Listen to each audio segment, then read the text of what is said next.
السلام علیکم دوستو، میرا نام ہے محمد بابر اور آپ دیکھ رہے ہیں ہمارا چینل ڈونیٹ فن۔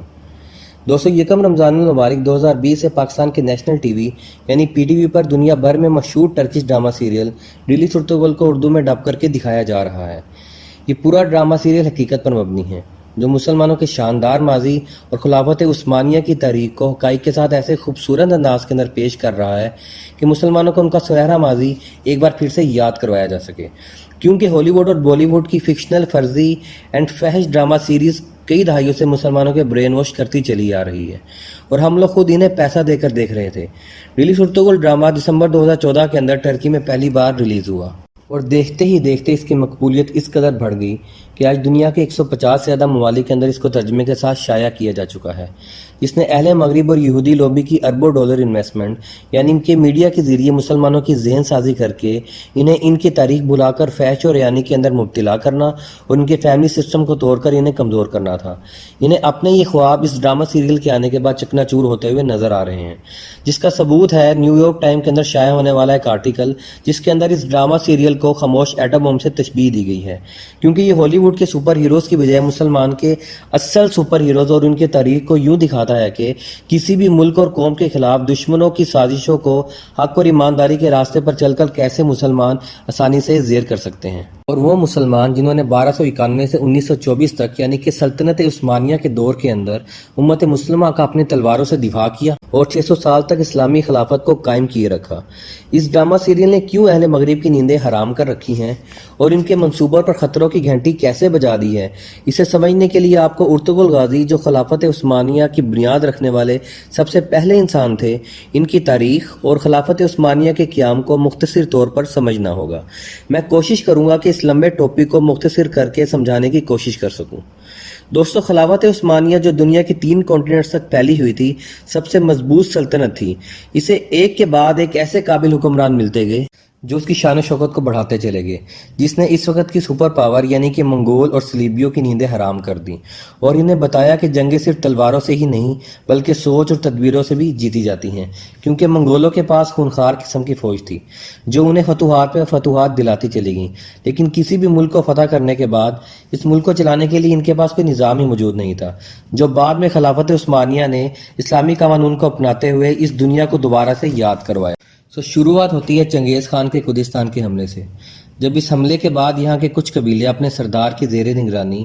ترکی کے علاقے اناطولیہ تک پہنچ گئے اور اس سردار کا نام تھا ارطغرل۔ جی ہاں، وہی ارطغرل غازی جس پر یہ ڈرامہ سیریل بنایا گیا ہے۔ یہ 100 خاندان تھے اور 400 گھڑ سواروں کا ایک بڑا لشکر تھا۔ اناطولیہ کے علاقے میں سلجوقی سلطنت قائم تھی، جو بار بار اس وقت کی سپر پاور یعنی کہ رومی فوج اور تاتاری یعنی کہ چنگیز خان کی اولاد کے حملوں کی وجہ سے بہت زیادہ کمزور ہو چکی تھی۔ سلطان الپ ارسلان جیسے عظیم لیڈر نے اس کی بنیاد رکھی تھی۔ جب ارطغرل یہاں پہنچے تو اس وقت بھی سلجوقی فوجوں کی آپس میں لڑائی جاری تھی۔ ارطغرل نے اس وقت کمزوروں کا ساتھ دینے کا فیصلہ کیا اور سلجوقی فوج کے حکمران علاؤ الدین کے ساتھ کندھے سے کندھا ملا کر رومیوں سے اس طرح لڑے کہ انہیں بھاگنے پر مجبور کر دیا، جس کے بعد سلطان علاؤ الدین نے خوش ہو کر اناطولیہ کے مغربی سرحدوں کو ارطغرل اور ان کے خاندان کو دینے کا فیصلہ کیا، جس کے بعد انہیں اپنے زیر اطاعت رہنے والے اتحادی بھی مل گئے۔ اور ویسے بھی ارطغرل ایک انتہائی ذہین، ایماندار اور وفادار انسان تھے۔ وہ ہمیشہ علاؤ الدین کے ساتھ ہر بغاوت کے موقع پر کندھے سے کندھا ملا کر لڑتے رہے اور خود کبھی بھی بغاوت نہیں کی، کیونکہ وفاداری ان کے خون میں شامل تھی۔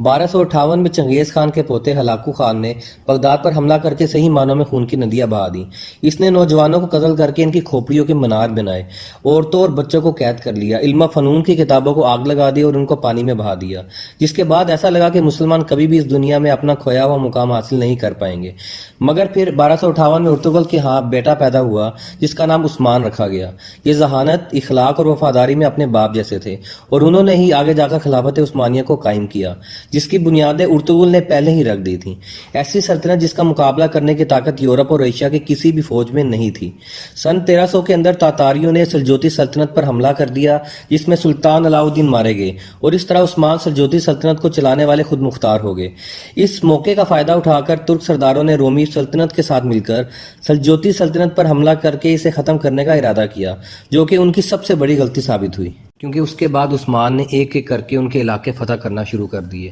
رومیوں نے بدترین شکست کے بعد تاتاریوں کو عثمانی سلطنت پر حملہ کرنے کے لیے اکسایا، جس کے جواب میں عثمان نے اپنے بیٹے سلطان اوہان غازی کو اپنی فوج کی کمان دے کر بھیجا، جنہوں نے تاتاریوں کو ایسی عبرتناک شکست دی کہ ان کو دوبارہ حملہ کرنے کی جرت نہ ہوئی۔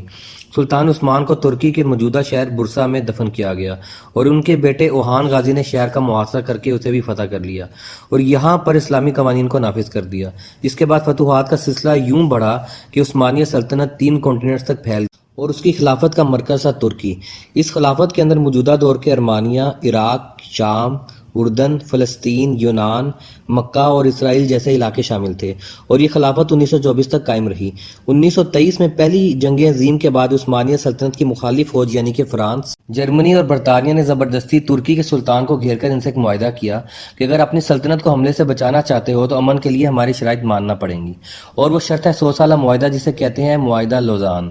اس معاہدے پر مصطفیٰ کمال اتاترک نے دستخط کیا اور یہ 100 سالہ معاہدہ ہو گیا۔ پہلی جنگ عظیم کے بعد برطانوی فوج نے اپنے ایک چالاک اور شاطر جاسوس کو عرب لوگوں کے اندر خلافت عثمانیہ کے خلاف بغاوت کے لیے اس طرح داخل کیا کہ وہ تمام دینی علوم اور عرب کے رسم و رواج اچھے طریقے سے واقف تھا۔ اس کا نام تھا لارنس آف عربیہ، اور اس نے عربوں کا اعتماد حاصل کرنے کے بعد خود کو ان کا عالم اور منٹور بنا لیا۔ یہ عربوں سے کہنے لگا کہ تمہارے اندر غیرت نہیں ہے، تمہارے گھر پر غیر عرب لوگ حکومت کر رہے ہیں، تم لوگ ان سے اپنا گھر واپس کیوں نہیں چھین لیتے؟ اور ویسے بھی جنگ کے دنوں کے اندر خلافت عثمانیہ بہت کمزور ہے اور اس سے بڑھ کر اچھا موقع تمہیں کبھی نہیں ملے گا۔ اس شخص کی باتوں میں آ کر اہل سعود نے خلافت عثمانیہ کے خلاف بغاوت شروع کر دی، اور اس وقت کے موجودہ سلطان نے یہ سوچ کے کہ اللہ کے گھر کے اندر اور اس سرزمین پر کوئی خون خرابہ نہ ہو، بنا کسی شرط کے مکہ مکرمہ کو اہل سعود کے حوالے کر دیا، جس کا نام بعد میں بدل کر حجاز مقدس سے اہل سعود کے نام پر سعودی عربیہ پڑ گیا۔ اس لیے سعودی عربیہ کے موجودہ حکمران شہزادہ بن محمد سلمان نے $40 ملین لگا کر ارطغرل غازی ڈرامہ کے مقابلے میں مملکت النار کے نام سے ایک ڈرامہ سیریل تیار کیا، جس کے اندر ترکوں کو بزدل اور نااہل قوم دکھانے کی کوشش کی گئی، لیکن یہ ڈرامہ برے طریقے سے فلوپ ہو گیا۔ اب پھر سے آتے ہیں معاہدہ لوزان یعنی کہ ٹریٹی آف لوزان کی طرف، جس کی 100 سال کی مدت 2023 میں مکمل ہو رہی ہے۔ اس معاہدے کی شرائط یہ تھی کہ ترکی کے تمام وسائل سے سلطان دستبرداری کا اعلان کرے، ان کے تمام جائیدادیں ضبط کر لی گئیں اور خلافت دوبارہ قائم کرنے پر پابندی لگا دی گئی، اور ترکی پر آئل ڈرلنگ کی پابندی لگ گئی۔ ان کی بندرگاہ بوسفورس جو بہت اہم ہے اور ایشیا کو یورپ سے کم ترین فاصلے سے ملاتی ہے، اس کی ایک طرف ہے بلیک سی اور دوسری طرف ہے میڈیٹرین سی، اسے عالمی ملکیت قرار دے دیا گیا، مطلب ترکی کسی بھی گزرنے والے جہاز سے کوئی بھی ٹیکس 100 سال تک نہیں لے سکتا، یعنی ترکی کو 100 سال تک ہاتھ باندھ کر ایک طرف کر دیا گیا۔ اور پھر مصطفیٰ کمال نے اسلامی ترکی کو سیکولر ترکی بنانے کا آغاز کیا، جس کے بعد ہر طرف بے حیائی، شراب نوشی اور مغربی کلچر عام ہونے لگا، یعنی ترکی مسلسل دین اسلام سے دور ہوتا چلا گیا، جس کے بعد اللہ نے ترکی کو طیب اردغان جیسا امت مسلمہ کا درد رکھنے والا لیڈر دیا، جس نے بنا فوج، عدلیہ اور عوام کے ٹکراؤ کے ترکی کو ترقی کی طرف گامزن کر دی۔ اور 2023 تو صرف 3 سال ہی دور ہے، جس کے بعد یہ تمام پابندیاں ختم ہو جائیں گی اور ترکی نہ صرف سب فیصلے کرنے میں خود مختار ہوگا، بلکہ اپنے وسائل دوبارہ استعمال کرنے پر اور خلافت دوبارہ قائم کرنے پر ان پر کوئی قانونی پابندی نہیں ہوگی، اور اسی چیز نے یورپ کی نیندیں حرام کر رکھی ہیں۔ اور یہی وجہ ہے کہ 15 جولائی 2016 کو ترکی کی فوج کے ذریعے اسرائیل اور امریکہ نے ترکی کے اندر بغاوت کی کوشش کروائی، مگر ترکی کی عوام نے فوج کے ٹینکوں کے آگے لیٹ کر بغاوت کو کچل دیا، کیونکہ یہ لوگ جانتے ہیں کہ اگر ایک بار پھر سے مسلمان ارطغرل غازی اور خلافت عثمانیہ کی طرح اکٹھے ہو گئے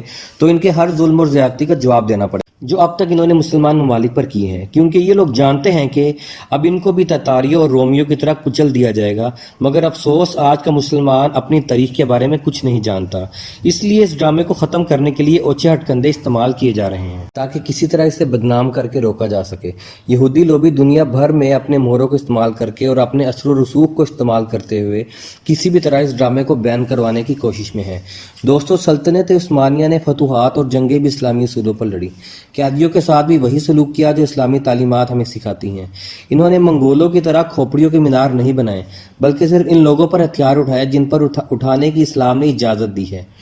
انہوں نے ہر ایک فتح شدہ علاقے کو اسلامی قوانین کے مطابق چلایا، اقلیتوں کو بھی برابر کے حقوق دیے، عدل و انصاف قائم کیا۔ مسجد نبوی، گنبد خضرا اور مسجد حرام کی جدید تعمیر و توسیع، سیدنا امیر حمزہ کا مزار اور آقا دو جہان حضرت محمد صلی اللہ علیہ وآلہ وسلم کے مزار کے گرد ایک سیسہ پلائی دیوار، مکہ مکرمہ تک ایک ٹرین منصوبہ، یہ تمام منصوبے خلافت عثمانیہ کے دور کے اندر مکمل ہوئے۔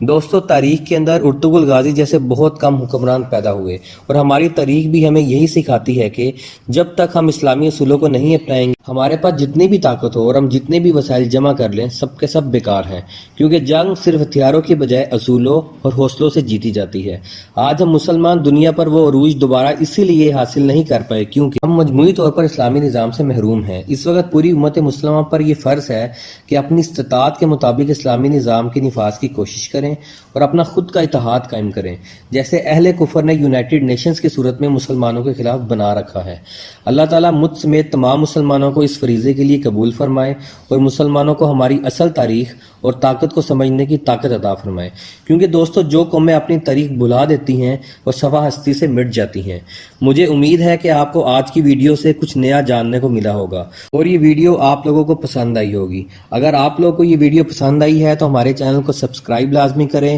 اور ساتھ دیے گئے بیل آئیکن کو لازمی پریس کریں تاکہ ہمارے آنے والی future interesting and informative videos آپ لوگوں تک پہنچ سکے۔ Okay guys, thank you so much.